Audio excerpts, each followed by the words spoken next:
Good morning, my dear friends. Good Sunday morning. I am waking up a little bit, so bear with me. I have a beautiful Sunday candle for you because today we are talking about Cozy Sunday Night from Bath and Body Works. Look at that lovely packaging. It's got a little bit of a metallic sheen on it, and it's got this lovely wood grain.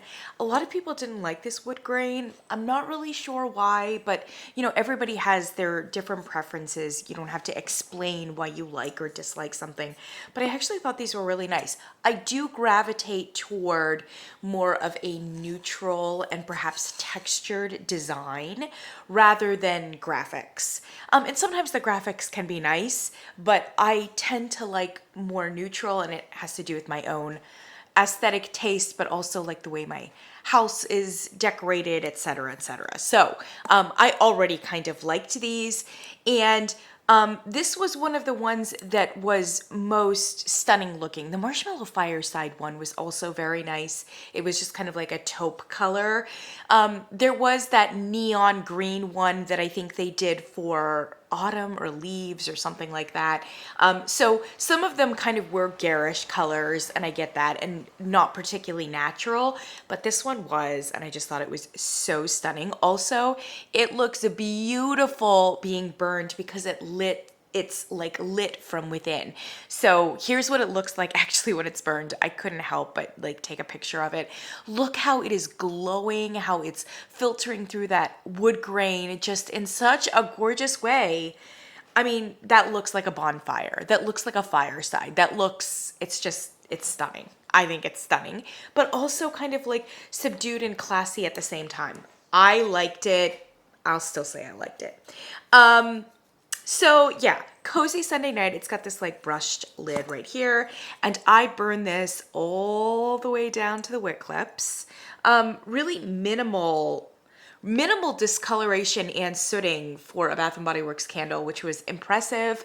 I especially, and I've gotten more savvy with the Bath and Body Works candles, in the last third of the candle, just be super careful to like burn it for like an hour and a half, burn it out. That's where you get soot central and discoloration and carbon residue, possibly puny wicks. So you just have to be uber careful about the way that you burn it in that last third. Yes. So this is a brand new candle for this year. And I actually had the opportunity to go to a test store very early in the summer. And that's where I discovered this for the first time. And I thought it was a standout then, but it has grown on me even more since its first impression and bringing it home and lighting it. And I initially thought that I initially didn't think that it was deserving of any nomination. I just really liked it, and I thought it was a very solid candle.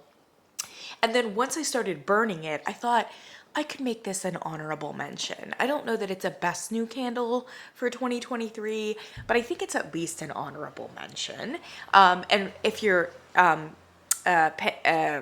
keeping track, which why would you be? If you're keeping track, I have one honorable mention this year, and it is freshly brewed coffee. I think that's what it's called. It's that coffee candle. That's an honorable mention for me. So I was going to make this another honorable mention, but 2/3 of the candle performed so well that I think I'm going to put it up in that nominee slot. I think this is a best new candle for 2023. It is, however, pretty basic, and I don't know that it,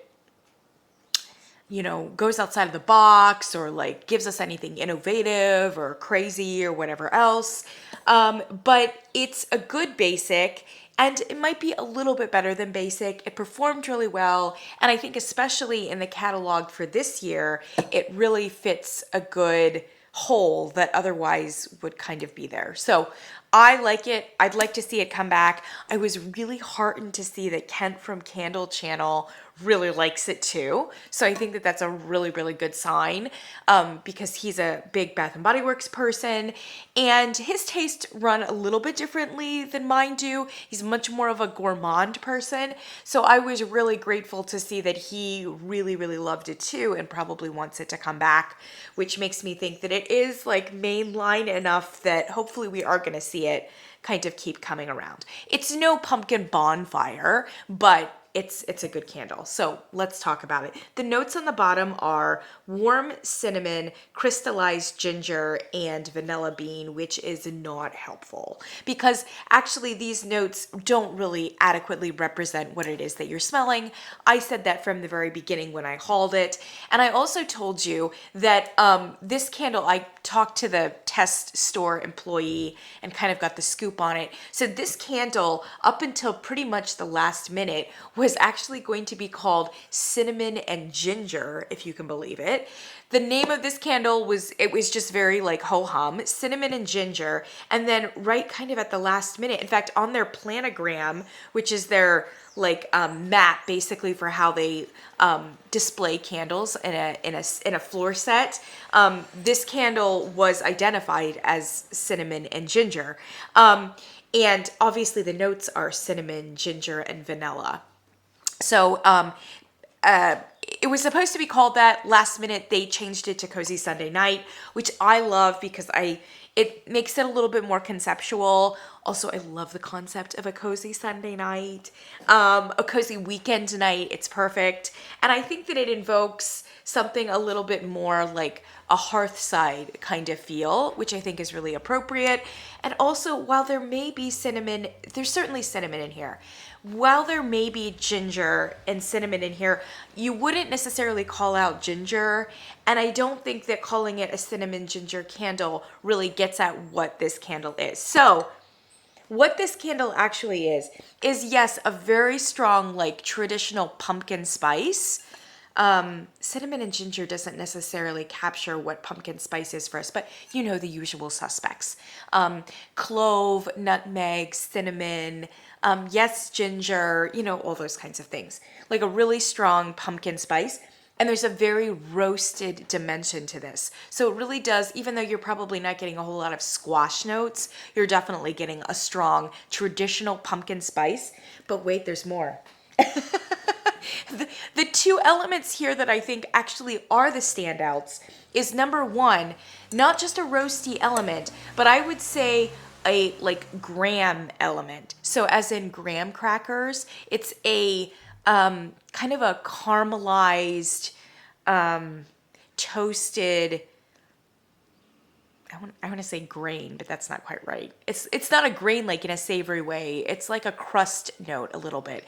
And I know I'm so not a bakery note kind of person. It doesn't go strongly butter crust. It's more like graham cracker dust, basically. It's just a really nice graham quality, or like, you know, those cereals that, like one of the cereals was like a graham cereal. It may still be on the shelf. I don't know. It's been so long since I've had like cereal in a regular way. My personal favorites of cereals that are my go-to, I like Chex a great deal. Just sidebar. Chex, everything. I love Chex. I love all the Chexes. I love Corn Chex, obviously, OG. But then they've got all these like really great ones now that they've developed. Honey Nut Chex, which is incredible. Doesn't really taste like Honey Nut Cheerios. It's like better. Honey Nut Chex, and there's a new Cinnamon Chex. I want to try that. Blueberry Chex. Everything, absolutely everything. I love the Chexes. Chexes, I do like Honey Nut Cheerios, and I like Special K as well. Usually just the original Special K. Anyway, just sidebar on that. Anyway, there's like a graham cereal. This kind of reminds me of that graham cereal. It's just kind of what it is. All right, graham cereal, but then the other standout is Cedar. And when I initially smelled it cold, like before I had burned it, I said that I thought there was a nuance of cedar, and I was hoping for the cedar because I thought that it made this candle not quite a straight up gourmand. And since I'm not a huge gourmand person, I was just really hoping that that wood note would come through. And yes, it does. Now smelling it on cold, I would say cedar is a fairly dominant note. So not only did it come through once it was burned, but really kind of expanded and became, like I said, with the graham and with the cedar, I would say that's like the core essence of this candle. Graham, cedar, and then like a robust pumpkin spice suffusing the entire thing. So I was actually thinking about it the other day. If you put this like in that naturals line, by the way, I feel like the naturals line has like not had a moment.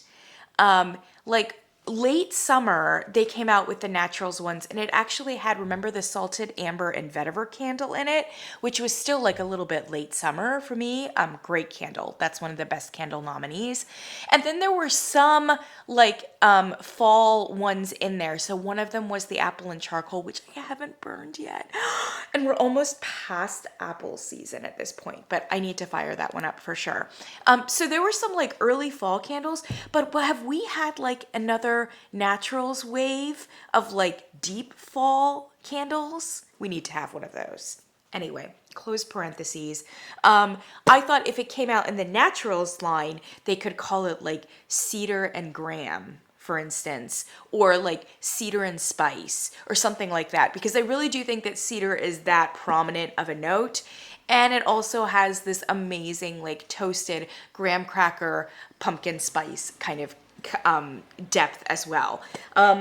This is a very low mid to base range candle.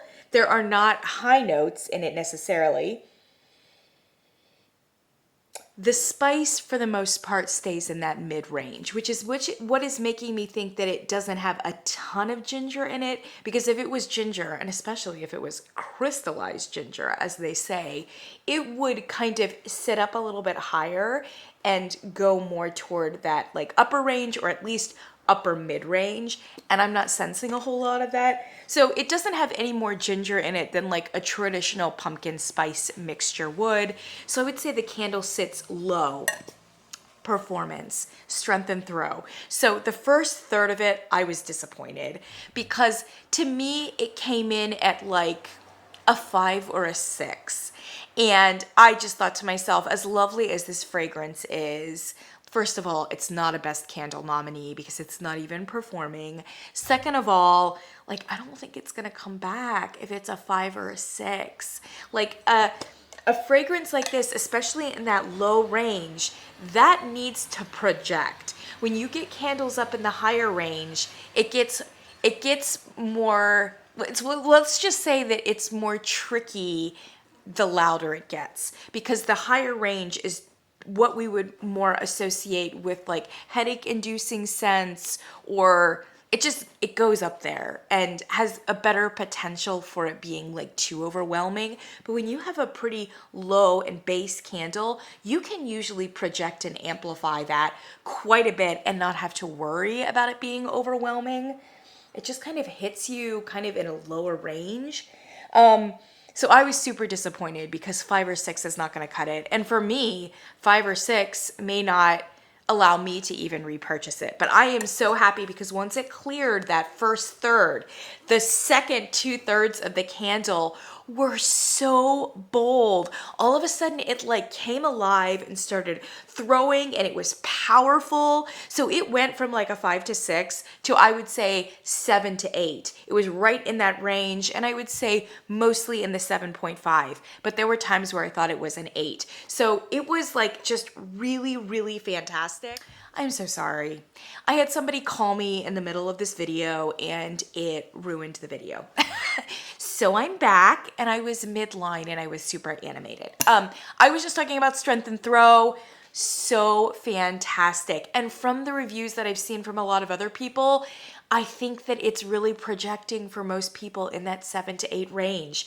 7 and 8 range is where everybody wants a candle to be, regardless of the candle company. For Bath and Body Works, that is also great. That is also a high range. So 7 and 8 is fantastic. It's a lovely mainline scent. If you like pumpkin spice, if you like graham crackers, already we totally have the gourmand crowd, right? But then if you are like maybe not a gourmand person, you will still like this, which is why I picked it up way back in the summer, because while it was strongly gourmand, I did think there was a hint of something that was woody, and I love that. And wood and pumpkin spice, so perfect for the fall, so perfect. This does not have musk in it or anything like that. So once again, I actually think it's even more mainline than a candle like Pumpkin Bonfire would be, for instance, because there are people that don't love those like musky elements, but graham cracker, pumpkin spice, and cedar, I think we can all get on board with that one. So yes, I do think it's a best candle nominee because despite its modesty, it just checks all the right boxes, I think, for most people for a fall candle. And so super inclusive, and it performed amazing. I thought the packaging was so apropos, especially given that the top note is cedar. That brown wood grain just was perfect, and the way that it glowed through, perfect. And I like the title. I like Cozy Sunday Night. It is a Sunday. So if you've got this at home, burn this on your cozy Sunday night. I don't know about you, but I'm starting to get some cooler weather here. Definitely in the evenings. Make it a cozy Sunday night here in October, especially before, this week and next week would be really fantastic, actually. Before we get into like high spooky season where all the patchoulis and smokes and all those sort of things come out, make it a cozy one. You could also do this in November as well. Thank you so much, my friends. Go and buy it. It is a best candle nominee. It's a little bit of a dark horse for that particular contest, but I think it is probably a best candle rather than an honorable mention. And man, that performance just took it to that place. Thank you so much, and I'll see you in the next one.